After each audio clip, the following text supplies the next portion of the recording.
my name's Barnaby and I'm a guitar maker and repairer living in Tokyo. And I'm always interested in instruments that are a little bit unusual, and sometimes these come across my radar here. And some of those have been made by a company called Casio. Now you probably know Casio best as a maker of digital keyboards or digital watches, things like that. But in fact, back in the day, they had a go at making guitars. I've got several. I've got one called the DG20, which is a sort of plasticky guitar controller with different weird sounds. I've also got something called the EG5, which is just a normal guitar, but it happens to have an actual cassette tape player and a speaker built right into it. And I've made videos on both of those, which you can look at. But Casio also made another type of guitar, which was a sort of regular guitar. It had normal pickups, it had all of that stuff, but it actually had kind of MIDI output on it. And they made several of these. They made the MG-510, which had a weird body shape, but MIDI output. They made the MG-510, which was basically shaped like a Stratocaster with a MIDI output.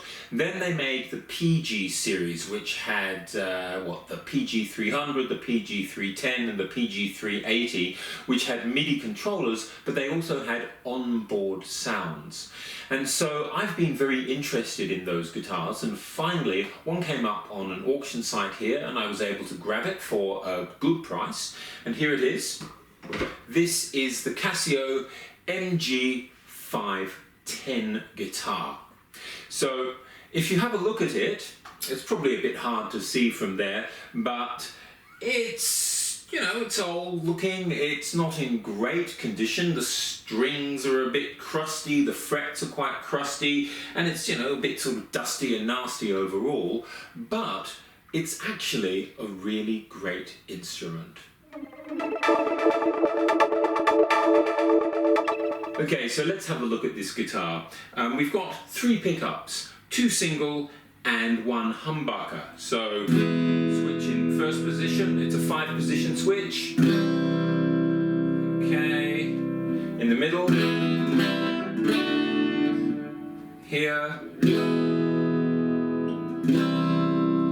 and then I assume that's our humbucker. Now the humbucker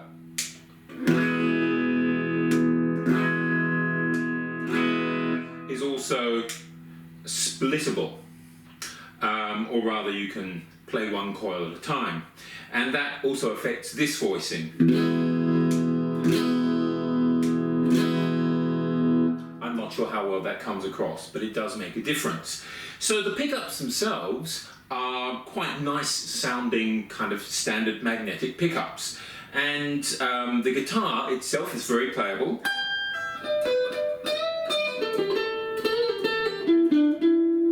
The neck is very comfortable, it feels very like a Strat neck, although the radius of the board is a little bit flatter. I don't know what it is, it looks like maybe 14 or 16, and the frets on this one are quite worn down.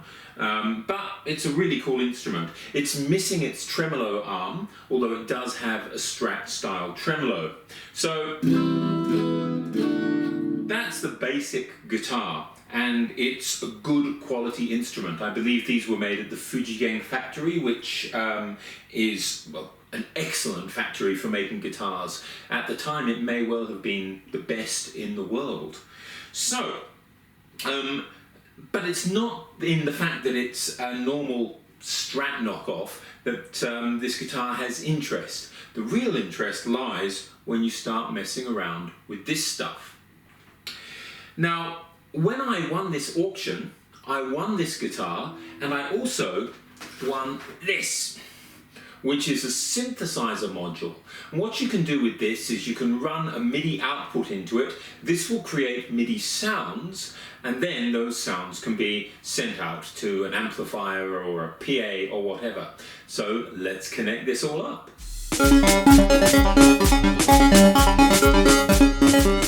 Righto! So now our guitar has 3 cables coming out of it. A normal guitar cable, a power cable, and a MIDI cable. So When we play it normally, we have a guitar. But if we move this first switch to the middle position, we can change the balance.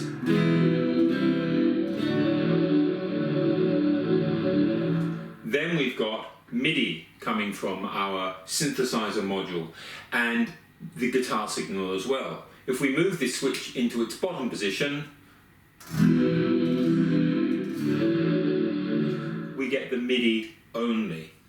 And so we can actually blend those in different ways. So if we're in our middle position,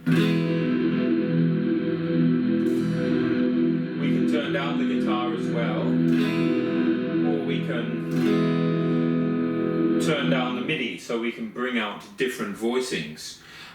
And also, when we've got the MIDI, we can change the octave. So this is normal MIDI. We can move it up the octave or down the octave. So let's return that to the middle position. And then we've also got an extra switch here which is for program change functions, which I'm not going to get into using at the moment. But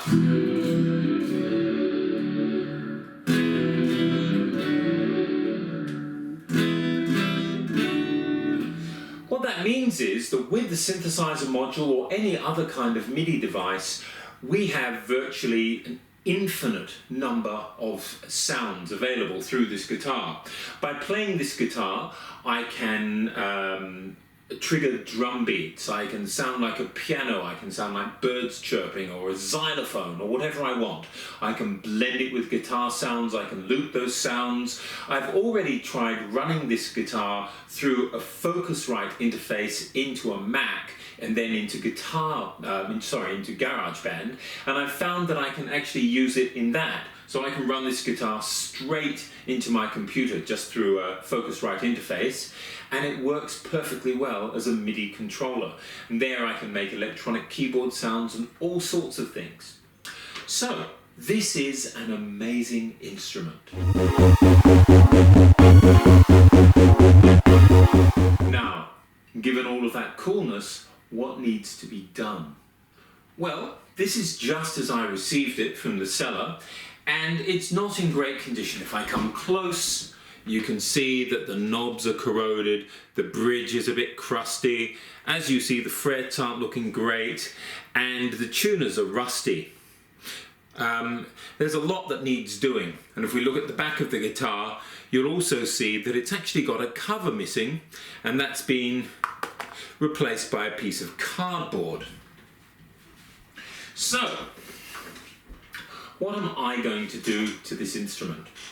Well, the first thing I'm going to do when I get back in my workshop, and I can't go to my workshop at the moment because we're under a kind of semi-lockdown in Tokyo and it's hard to get out there, but when I do get back to my workshop, I'm going to replace the frets. They're quite divoted. I'll probably replace them with stainless steel frets.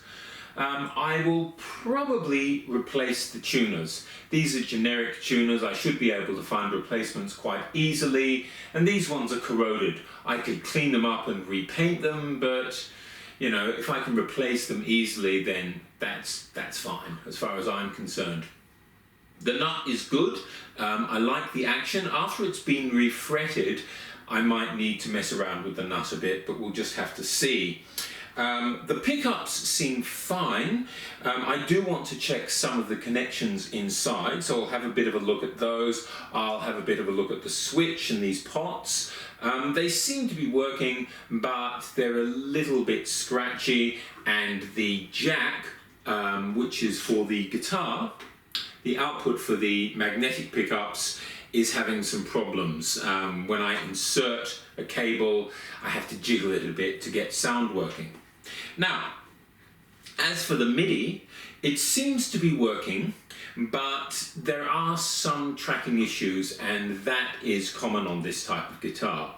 And apparently the way you fix that is by pulling the boards, which are under here, and replacing some of the key capacitors. So I've ordered the capacitors, and it's just a case of unsoldering the old capacitors and soldering on the new capacitors. This is a surface mount board, so that'll be a little bit tricky, but I should be able to do it. I mean, I've made guitar pedals and things, so I'm hoping I'll be able to manage that. I'll clean up the other parts. I will probably repaint this bridge, because again it's got a lot of corrosion on it, and I'll clean up things like the pick guard. I might replace these knobs. These are generic brand brass dome knobs, so I'll just put new ones on there, and by and large I'll just sort of bring it back to new. As I say, I will make a new cover here for this battery compartment, and there should also be a special thing that goes inside it which will take 6 AA batteries, rather than a standard, say, 9-volt battery or something. It'll take 6 AA batteries in a group, and that provides the right amount of power to power the MIDI boards. And that means I won't need to have quite so many cables running out of the thing. In fact, if I do set this guitar up so that this jack is working properly, and that means I can plug in, for example, a wireless transmitter, I can run it off batteries from here, then I'll only need to have the MIDI cable running out to keep this guitar working. I suspect this could be a really, really good kind of do-everything style gig instrument. And that's my hope, anyway. But I'm going to put it away for now, wait till I can get to my workshop, and then I'm going to replace as much as I can, obviously things like new strings as well, and full intonation setup and all that stuff. But in the meantime, this is the Casio MG-510, and it's fantastic.